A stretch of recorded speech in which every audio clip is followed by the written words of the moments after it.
really what the conversation centered around the keynote that I hosted with Stacey Gilbert from Glenmead. She's a portfolio manager over there, sort of what the broader implications are for them. Yeah, well, like I said before, for this administration, that kind of data is really important to them because GDP, especially consumers, has been a really bright spot. So obviously, at least some part of some good planning. And what is the plan going forward with these pricing challenges? Yeah, so the pricing much larger harvests and much bigger crops, which is Are you working with Kroger? Are you working with Whole Foods? pretty much all of them. We're a big supplier to both Kroger and Whole Foods, and Owned by Amazon, right? Yes, and so the organic segment is a So you're talking about how tech is changing our lives. We look at AI, we look at tech in healthcare.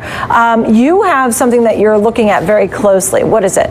And a doctor remotely, a virtual doctor visit, if you will, using a computer or a smartphone, I think is brilliant. Yeah, I actually had a recent visit to the hospital, and I got to speak to a pharmacist over, some sort of streaming device. So I think this is the wave of the future.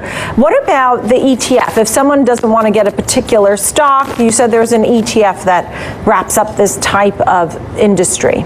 Yes, we design a index of best-in-class companies around the world that are leading the healthcare technology revolution. It's called the Healthcare Technology and Innovation ETF, HTEC, and that's got about 80 companies in it, including Teladoc in telemedicine, or the China equivalent, which would be Ping An Healthcare and Technology. So it's at 2437. You think it's a great investment for a long term of the future, and I love that you're right there, fully immersed in all of it. You'll bring us all the hot stocks going forward too.